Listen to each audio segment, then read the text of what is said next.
Hello everyone, ఎలా ఉన్నారు అందరూ? నేనైతే చాలా బాగున్నా. Welcome to one more mini vlog. So ఈరోజు బోర్ కొడుతుందని చెప్పేసి డ్యామ్ దగ్గరికి వచ్చేసినాం అనమాట. మాతో పాటు ఐషు కూడా వచ్చింది. సో అది వచ్చింది పోదామన్నాక వచ్చేసినాము.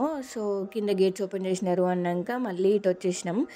రోడ్ అయితే చాలా గలీజ్ ఉంటాయి. బైక్ ఒక దగ్గర పెట్టి నడుచుకుంటూ అయితే వెళ్తున్నాం అనమాట. చూడండి ఎంత బురద బురద ఎట్లుందో. ఆయన మళ్ళీ వర్షం పడింది, అప్పుడే వర్షం పడి తగ్గింది. ఫైనల్గా గేట్స్ దగ్గరికి అయితే రీచ్ అయిపోయినాం. యాక్చువల్గా ఈరోజు విషుకి వీక్ ఆఫ్, కానీ నాకు కాదు. లంచ్ బ్రేక్ 1 అవర్ ఇస్తే ఆ గ్యాప్లో వద్దాం అనుకున్నాం, కానీ వచ్చేసరికి ఆ టైం అయిపోయింది. సో ఇక్కడనే లాగిన్ చేసి పెట్టేసిన అనమాట గూగుల్ మీట్లో. కరీంనగర్లో ఎవరైనా ఉంటే తప్పకుండా విజిట్ చేయండి. ఇదైతే డీర్ పార్క్ ఆపోజిట్లో రోడ్ ఉంటుంది చిన్నగా. అందులో స్ట్రైట్గా వస్తే మనకి రూట్ వస్తుంది అనమాట. కానీ ఈ రోడ్ కొంచెం బాగాలేదు. బైక్ తెచ్చుకున్నా కొంచెం కేర్ఫుల్గా అయితే రండి. ప్లేస్ అయితే చాలా బాగుంది. పక్కా విజిట్ చేయడానికి ట్రై చేయండి. అండ్ మేమైతే రిటర్న్ అయిపోతున్నాం ఇంకా. That's all for today. Thank you for watching. Bye bye.